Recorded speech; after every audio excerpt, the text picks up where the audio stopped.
All right, Andy, thank you. So it's a pleasure to be here today. As Andy mentioned, this talk is going to cover a range of heat island mitigation strategies, and I'm going to try to be a little provocative by probably bringing up some issues that are not commonly talked about in the urban planning communities when it comes to heat island mitigation. So next slide. And so one of the specific things I want to talk about today is the fact that there are multiple strategies out there aimed at different sustainability targets, whether it's energy consumption or urban heat island or air quality or energy production. And oftentimes these technologies and opportunities are in competition with each other. There tend to be advocacy groups for each individual technology. And what I really want to look at is sort of the other side of the equation, which is the potential for synergy, the recognition that there's not a one-size-fits-all solution for any city, and that really a portfolio of solutions needs to exist and be implemented. And then finally, I take a little bit of an issue with some of the advocates for certain technologies, because they tend to feel that we've answered all the questions that need to be answered. Let's push forward and make every rooftop a white roof, or every rooftop a green roof, or every rooftop a black photovoltaic roof. And I contend that there's still a good deal of research that needs to be done to look at some of the interactions of these with other aspects of the urban climate system, and also some of the potential unintended consequences. Next slide. Next. Okay, thanks. So most of my focus today will be on a handful of technologies, really looking at both the roof level, and to a lesser extent, I'll talk some about the street level. But as I mentioned, at the roof level, there are competing technologies of green, white, or photovoltaic roofing. At the street level, there are things such as shade trees, or street trees, pervious pavements, and then also white or cool pavements. Next slide. So starting with the rooftop portion of the talk, obviously most of what I'm going to say can't be really said in absolutes. Every city is different, every climate's different, but it's not unusual for the roofs of a city to cover on the order of 20 to 30% of the surface urban fabric. And of course, buildings consume on the order of 40% of all energy consumption in the U.S., as well as in Europe and in many other industrial nations, and probably on the order of about 70% of all electricity generation. Within buildings, about a third of the energy use is for heating and cooling. And as we think of the rooftop as our first defense against some of the elements, some of the heat and cold that we're trying to keep out, the natural question is, what role can roofs play in reducing building net energy use, but also in improving or affecting the atmospheric environment. When I say the atmospheric environment, I'm talking about urban climate and urban heat islands. Next slide. Okay, so before we really get our expectations set too high in terms of what the roof can do for us, it's really important to recognize that there are multiple causes of heating and cooling loads in buildings, and conduction through the roof is only one factor to be considered. And obviously, depending upon the building, the role of the roof can vary quite a bit. But a good rule of thumb is it might be responsible for anywhere from about 5 to 25% of the HVAC energy used in a building. Next slide. And so why is that? Well, if you look at the energy balance of a rooftop, this is just a sort of generic built-up roof here. You have one of the largest contributors to the environmental load on the building is solar radiation. At the rooftop level, if you have a highly reflective roof, then much of that radiation is reflected, and the roof remains relatively cool, and relatively little heat gets into the building. If, on the other hand, the roof is very dark, then much less of that solar radiation is is reflected. But what's absorbed tends to heat up that outer layer of roof material, whether it's a membrane or in this case, the built-up gravel portion of the roof. And because there's typically insulation directly beneath it, that layer heats up and emits and convects its heat away from the roof, again with a fairly modest portion of the energy actually being conducted into the building. So again, these few slides here are really geared at sort of keeping our expectations reasonable. Obviously, depending upon the roof construction, especially the insulation level, the role of the roof in affecting energy use in the building can vary quite a bit. One of the take-home messages that I want to get across, however, is that if you have a very well-insulated roof, then what you do to the roof, the outer layer of the roof, actually affects the outdoor urban environment quite a bit.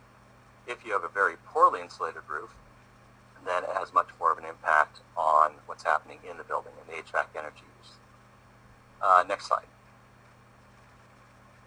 So here we see, this is just sort of a generic conventional roof, relatively dark membrane.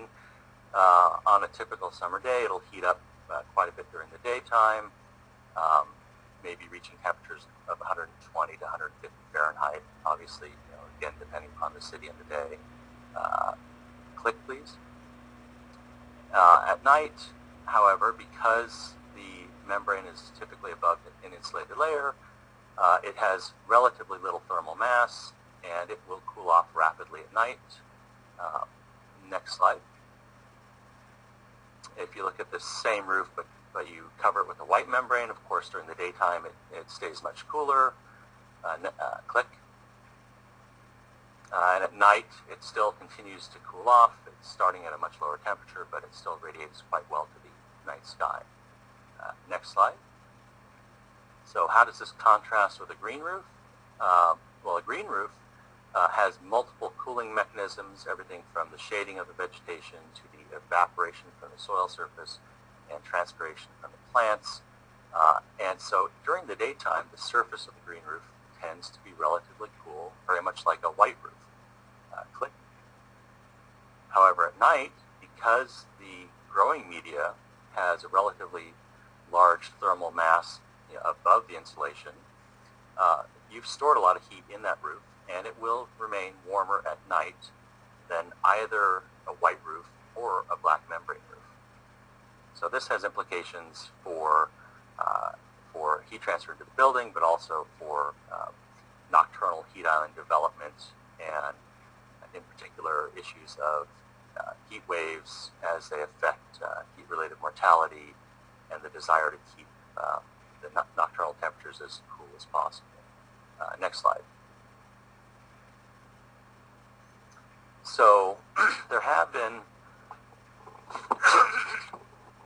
excuse me, there have been many studies that have looked at green roof impacts on roof temperatures, and some have even measured fluxes through the roof.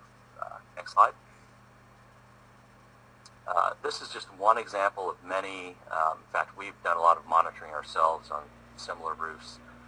It's not uncommon for researchers to measure membrane temperatures and then soil temperatures in a vegetated roof system, and then have comparable surface temperature measurements on an adjacent membrane roof.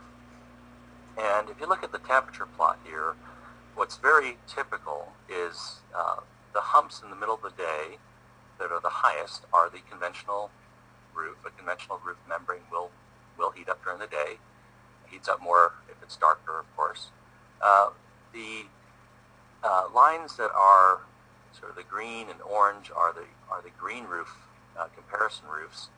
And you can see that during the daytime, the membranes underneath the green roof remain relatively cool. And so that's exactly what you'd expect and exactly what you'd like for minimizing surface temperatures of the roof envelope. However, a part of the problem that's not really discussed much in the literature is that red box on the left side, which shows how the temperature of a green roof remains much warmer at night, sort of that fact I just mentioned earlier.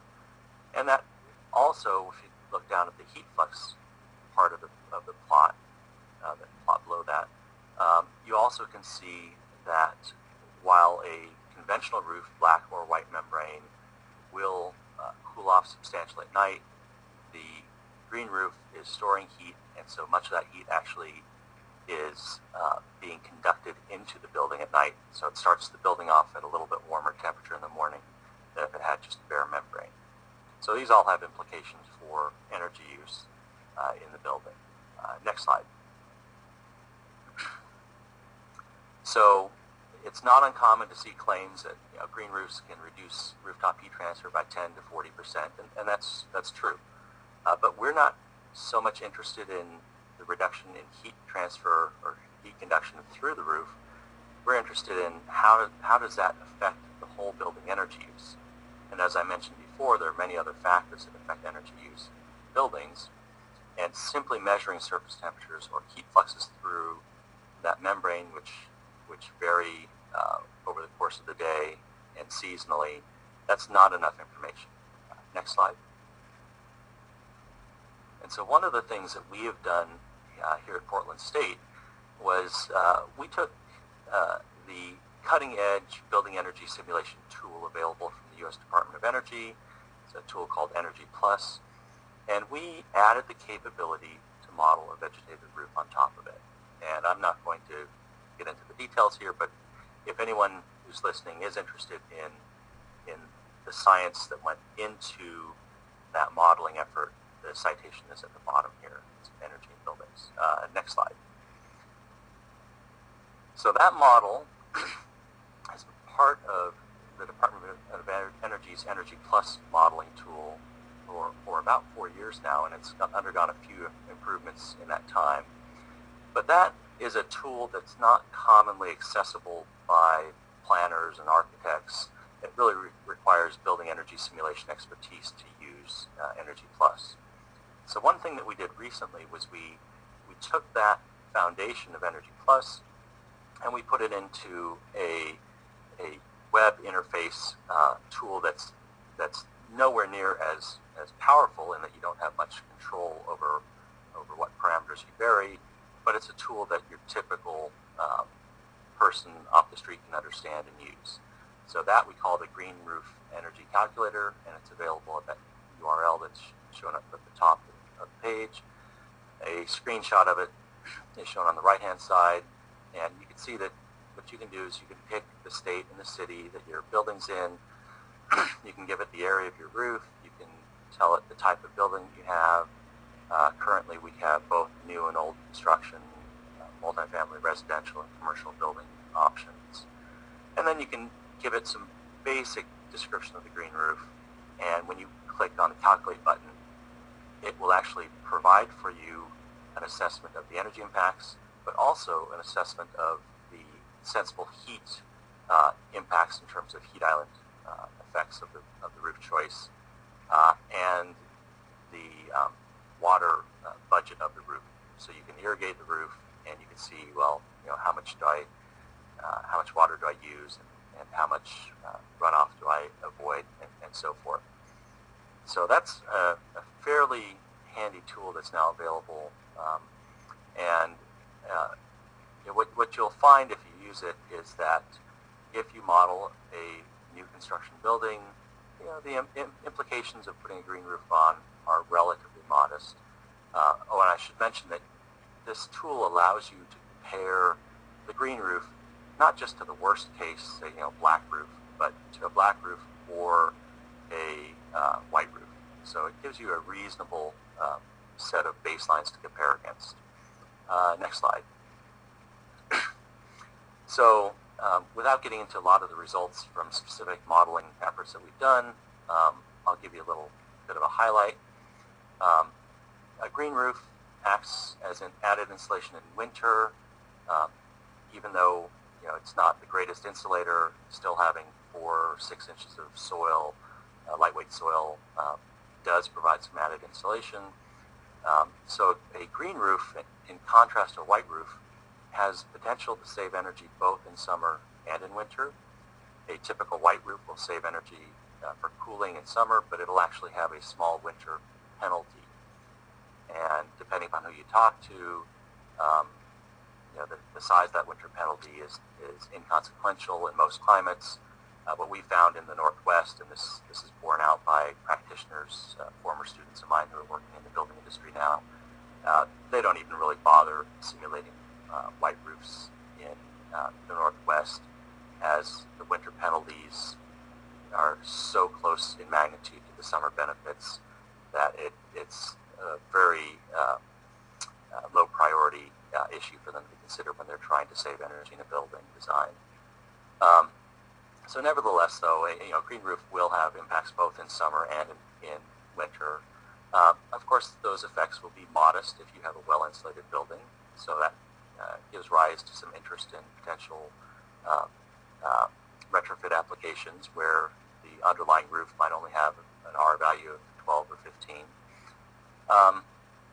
But what's important in all these technologies is that they have other impacts and other benefits. So with green roofs, one of the things in particular is the urban heat island. And so, next slide. So that's, for anyone who's not familiar with the heat island concept, that's the notion that cities tend to be warmer than their unbuilt surroundings. The causes for that are generally outlined in this little cartoon here. There's anthropogenic waste heat emitted from energies in cities that tends to warm the environment. There's differences in terms of surface materials and the storage capacity of those materials.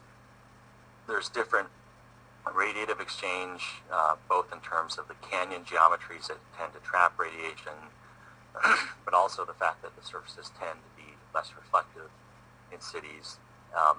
And finally, cities tend to have less evaporative cooling, they have less vegetation, less soil surface, and so they have less of a mechanism for cooling evaporatively. And so that's where green roofs play a role, is in terms of that evaporative cooling. White roofs, on the other hand, focus primarily on the solar radiation term. Next slide. So we've done some studies at a real macro scale looking at what would happen if you massively re-roof a city. We've done this for white roofs or for green roofs. We've done this for shade trees at the street level. And in the case of the green roofs, we've done some modeling for Portland. Next slide. If you change that entire area of that part of the city to a vegetated roof part of the city that's sort of highlighted in this dashed red area. If you change that entire area of that part of the city to a vegetated roof part of the city that's sort of highlighted in this dashed red area on this graph, you can go ahead and click on the graph. What you'll see is that, whoops, click on the figure. Okay, is that over the course of a typical summer day, you get pockets of cooling associated with that green roof. It's convected downwind, so the winds are from the north in this case.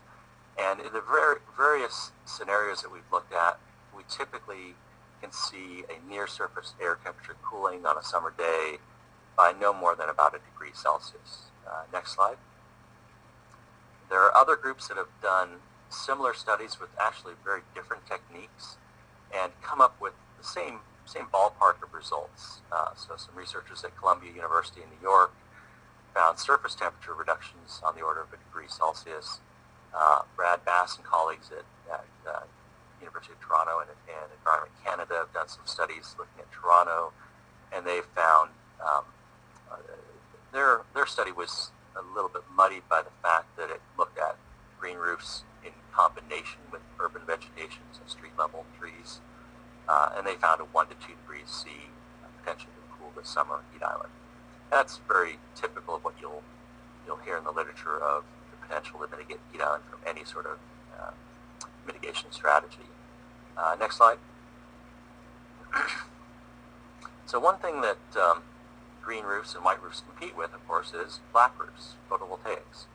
And this has always intrigued me because, especially if you look at this picture on the bottom of this slide, you you have these men rolling out, this actually happens to be a very low efficiency PV technology directly onto a high albedo roof in what looks like a nice hot city.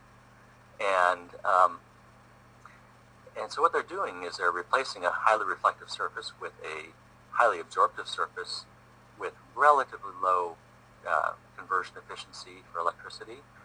And so my question has always been, well, how does that really affect heat transfer into the building? Because now you have a much hotter surface than you would if you had a white roof. And how does that affect heat transfer to the urban environment? Because now you're convecting air across a much hotter surface. The same thing goes for elevated panels, where now you have, instead of a flat roof surface, you sort of have 3 times the area. You've got the flat roof, the top side of the panel, the bottom side of the panel, all of which are convecting heat, albeit from lower temperatures, but they're convecting heat into the environment. And so that's been something that we've been studying recently. Next slide. And in particular, we've got a handful of case studies that we've been looking at and a test facility here at Portland State where we're looking not only at photovoltaics above conventional roofing, but in combination with green roofing. And the question there is, can we improve the performance of the PV panels by having them above a relatively cool surface?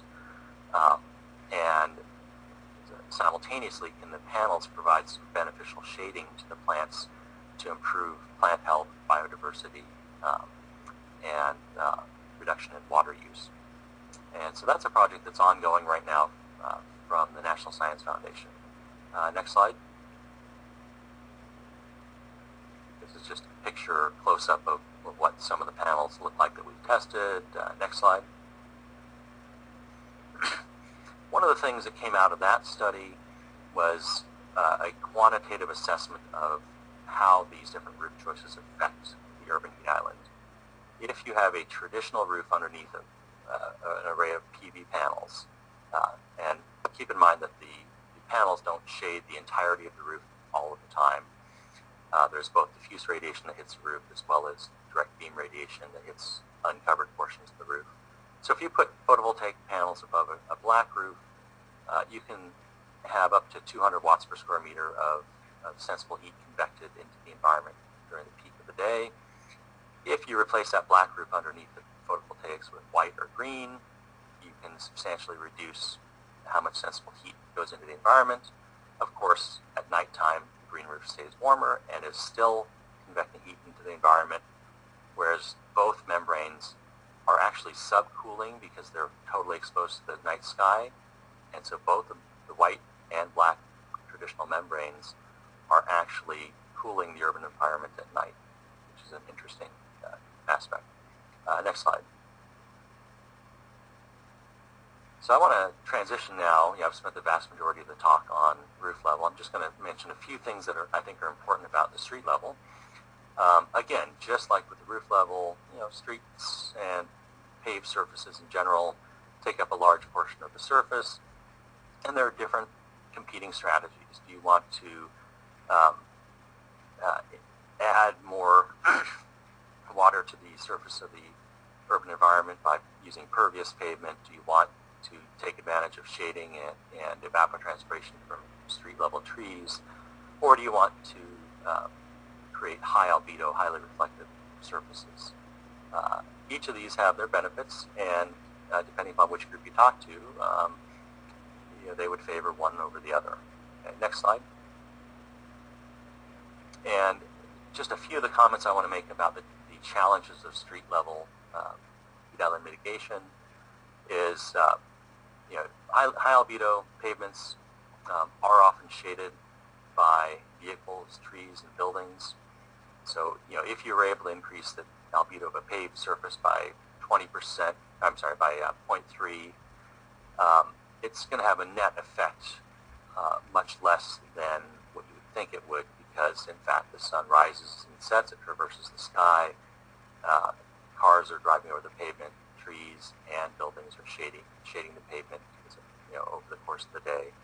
And so that needs to be taken into account, and it's often not. Next point is that there's surface moisture and stormwater issues from city to city differ, making it difficult to really compare the value of porous paving products to high albedo products. And then finally, the last point I'm gonna hit on, and this will be on the next slide as well, is that high albedo paving actually has one of these potentially adverse effects. It can actually increase energy consumption in buildings, and I'll describe that in a second. Next slide. So here's what happens. If you replace a dark, low albedo surface with a light surface, the energy from the sun that hits the surface, in the dark situation, most of that energy is absorbed and then re-emitted as long-wave radiation. Buildings are comprised of windows, and long-wave radiation does not go through windows very, very readily. If, on the other hand, you have a high albedo surface, the shortwave radiation hits the surface, much of it's reflected, and windows are very receptive to shortwave radiation, letting in perhaps 50% of the energy content. Click. So here's just a little diagram of what happens with shortwave radiation when it hits a window versus long-wave radiation to illustrate the point. So what this tells you is that there's a mechanism whereby high albedo streets can actually increase energy consumption in buildings. This Journal of Applied Meteorology and Climate paper by colleagues at UC San Diego illustrated that point. We've done some work in that area and found it to be true. And there's a recent paper, it's actually still in review, that shows on the order of, I think, 15 to 16% energy penalty associated with high albedo surface right outside a building with large windows. Next slide. So I want to make one last observation about urban heat island mitigation in general, and then we'll conclude. Next slide. And that observation is this.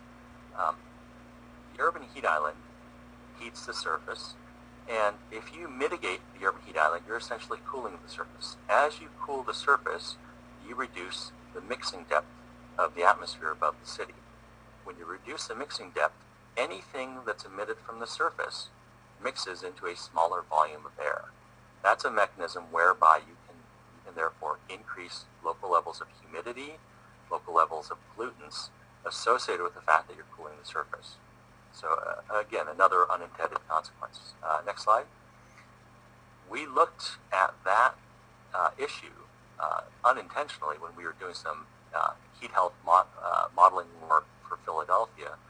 We looked at 4 different heat wave episodes. I did this work with Larry Kalkstein, who at the time was at University of Delaware.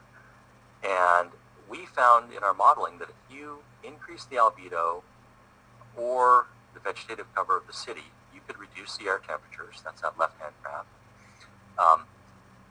But you also reduce the mixing height, the PVL height. Okay. That had an effect of increasing the near-surface moisture, the humidity.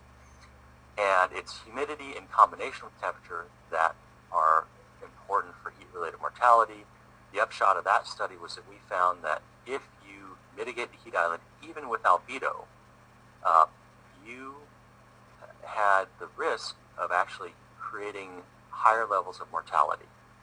Now, on balance, we in our modeling world saved lives by doing this, but there was at least one heat wave episode where the model said we'd kill more people by having high albedo surfaces. So just something to sort of think about.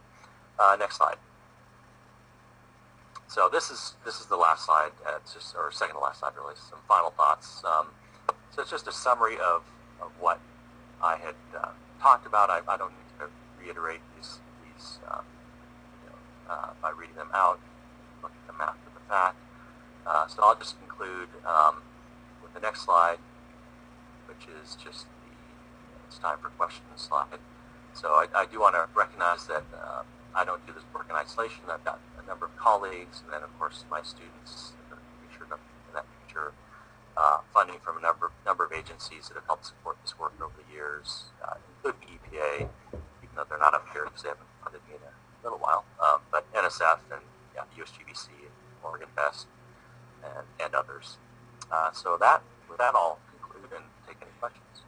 And let me remind folks, this is Andy, that these slides are available on our website, so you can download these at climatecommunities.us/webinars. David, we've gotten some questions in already. Let me just remind folks how they can ask questions if they haven't yet. There's a text box on their screen. So you can download these at climatecommunities.us/webinars. David, we've gotten some questions in already. Let me just remind folks how they can ask questions if they haven't yet. There's a text box on their screen. Click your question in, hit send, and then we'll get to as many as we can in the remainder of the hour. David, one of your points you had mentioned earlier, that in the Northwest, at least, when you compare green roofs to white roofs, the comparison, I think you made the point that white roofs aren't typically considered, just they can't demonstrate the benefits in the Northwest. As you look at other regions of the country, do certain tools and strategies stand out for the Southwest, Northeast, Southwest, for them in particular? Sure, I have my own ideas there. In terms of what I said about the Northwest, that was the comparison of white versus darker roofs. And I want to emphasize that that's in thinking about new construction. In new construction, you have such high demands on requirements for insulation in most states that the relative importance of the roof for building energy consumption, when I say the roof, I mean the roof treatment, is not as significant as it used to be. Certainly, in any retrofit application, even here in the Northwest, the roof becomes more important, and then the building usage becomes important, because you can have buildings that have relatively high air conditioning demands because of a lot of internal loads, and if you add to that with environmental loads, it can actually be very important. So it really has to be on a case-by-case basis, really. In terms of other regions of the country, certainly there are issues in, like, the Southwest, say Phoenix. If you try to put a vegetated green roof on a building in Phoenix, can you maintain the livability of plants in 4 to 6 inches of soil? What are the water requirement issues? Green roofs typically try to minimize water use by using low water use plants. Well, if you have low water use plants, you're not having much evaporation or transpiration, so you're minimizing one of the potential benefits from the energy balance standpoint.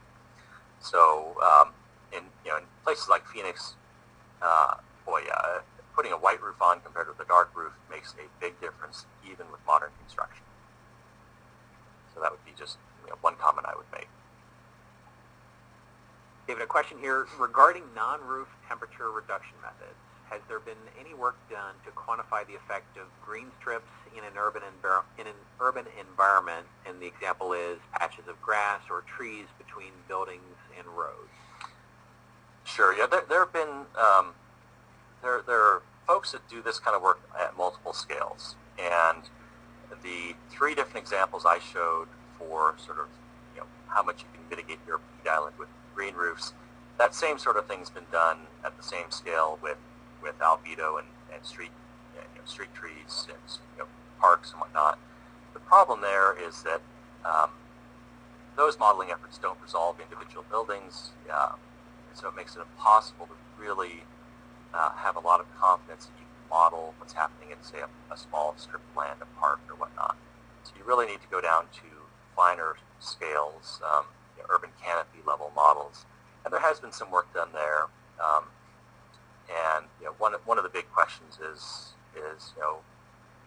what is the downstream effect of, say, a park? And if there's a mechanism for providing more details later, I have a few citations that are not at the tip of my tongue I could look up and provide for some of that scale of work that's been done. But certainly there have been both measurements and modeling done at sort of the park level. I think of, like, Gordon Heisler, for example. That would be a name you might want to look up. And in terms of potential benefits locally of small-scale mitigation. David, another question here, a technical question. You suggest that there can be a daytime energy penalty for nearby buildings when you use high albedo streets. How much is that penalty offset by lower nighttime temperatures, particularly if the natural overnight building cooling is used? Yeah, so that is an open question. One of the concluding remarks that I meant to make was that there's still really a need for additional research into some of these questions. I've just kind of highlighted what some of the issues are. The work that I referenced, one of my criticisms of that work that was by a colleague of mine, is that while the modeling has the capability to evaluate the infiltration and ventilation issues, they did not specifically look at that in their modeling. They looked solely at the radiation exchange. So yeah, to the extent that your building is using night flush or that you just have basic infiltration in the building, that's going to help to improve the energy performance of the building next to a high albedo street. And whether it offsets entirely that penalty associated with the radiation through the windows, again, it would depend very much on the amount of infiltration and the fraction of the wall that's covered by windows and the type of glazing. And I think the example that was published, or that's in the process of being published, used a relatively high glazing fraction of like 50%. If you can talk a little bit, you mentioned that by reducing temperatures, you're also reducing the mixing layer. For those communities that are in ozone non-attainment, can you talk about the impact perhaps on ground level ozone? Sure. Yeah, so it's complicated because ground level ozone is formed by the constituents that sort of are blown downwind and cook over the course of the day. And so so that complicates things. But when the work that I've been involved with that's looked at ground level ozone and urban heat island mitigation, it's always been really complicated because the modeling generally shows that you can reduce the concentration of ozone in parts of the city associated with applying heat island mitigation. So if you paint your city white, yes, you can reduce ozone over the city, but the precursors to photochemical smog just continue downwind, and there are always going to be hot spots that flare up where you actually increase the ozone concentration over what it would have been without heat island mitigation. If you average over the entire city, you probably have a net benefit, but it's just complicated because there are spots where you've done great things, and then there are little spots here and there where you've actually increased ozone. And part of that, I think, is due to the mixing. Part of it's just due to the photochemistry happening further downwind. And David, if you could share your thoughts, someone asks about heat-reflecting ceramic paint and roof treatments.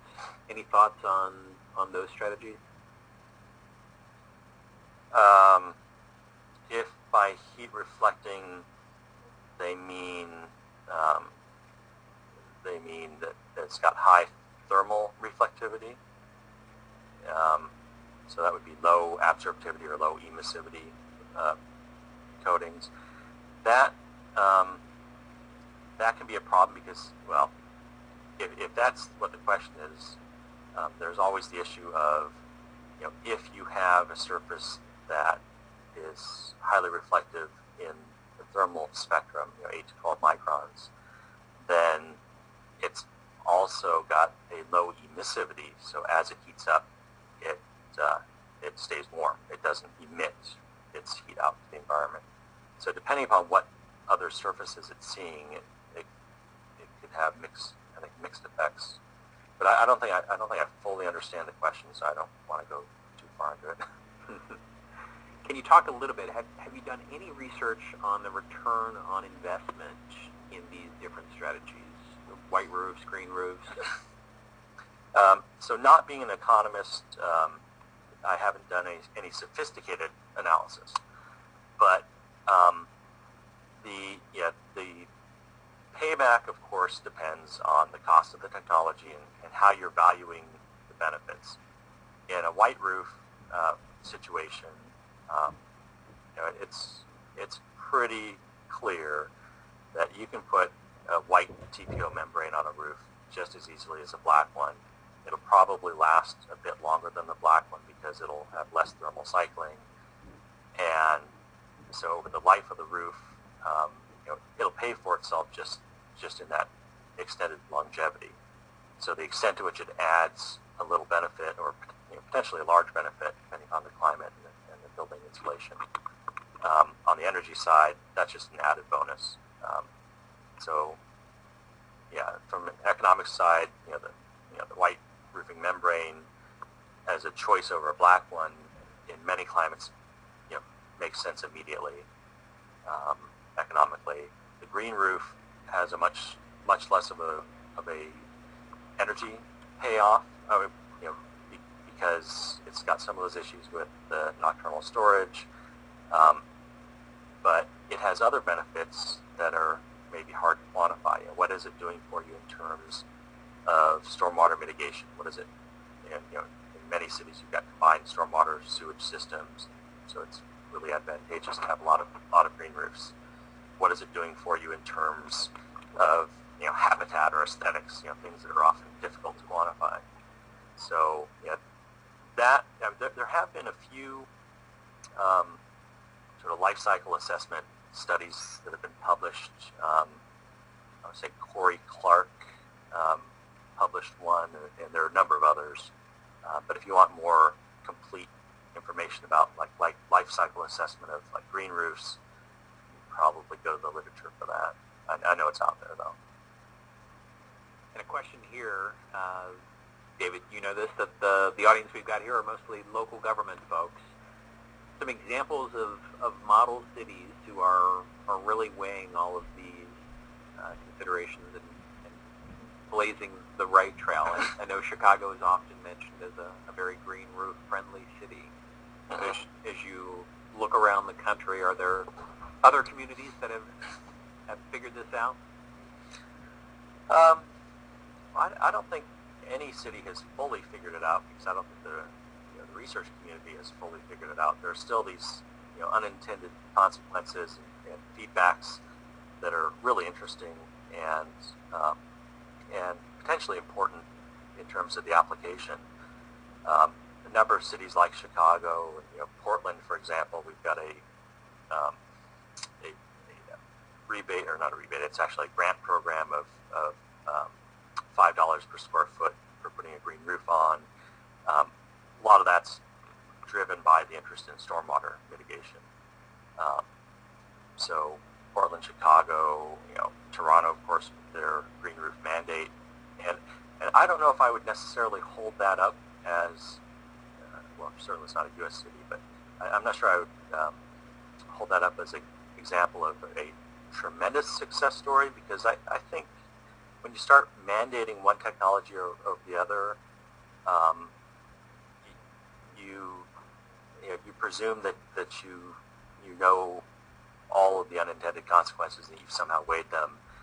And I think there are still questions out there in terms of holistically evaluating the performance of these systems. And Dave, you mentioned in your work in Philadelphia, at least, that one of the unintended consequences, you had modeled some stuff and looked at the possibility of increased deaths by lowering temperatures. Some questions among cities: how serious a concern is this, and is it something that folks should really be looking at? Yeah. So again, like I said, on the whole, the result was a net savings of lives. But depending upon the specific episode, the weather, synoptic weather pattern that the city is under, how long it's under that weather pattern, and the various characteristics of heat, humidity. It is a potential outcome that for a specific episode, it may not help you. Whereas on the average episode, it will help you. So our finding was that just sort of a cautionary tale that you want to recognize that in all these cases, you can't give absolutes in terms of your predicted outcomes and benefits, because there are always these strange unintended consequences that need to be weighed. And in my estimation, the vast majority of the time, the benefits of these strategies that I've talked about outweigh the penalties. But there are issues to think about. And we've got a lot of interest, communities that have already or are planning to launch green roof programs. Would you have any tips, any resources you would point them to? Certainly the calculator, again, they should get a look at, but other studies or stuff that you would suggest as they start down this trail? An example of maybe where the city of Portland has started a good idea, but they haven't really followed through it on fully, is with the Green Roof grant program. They'll give that $5 grant regardless of any knowledge of how the systems actually perform. So I guess in general, I'm a little bit wary of these reward or rebate systems that are functioning completely in the dark in terms of how things are really performing. Because you could certainly put two green roofs on a building and on two different buildings. One of them can actually benefit the city's stormwater problem. The other one can actually harm it. If someone's over-irrigating a roof, you might actually get more runoff than if you didn't have a green roof at all. So I think there are a lot of management questions and there's lots of performance questions that should be considered.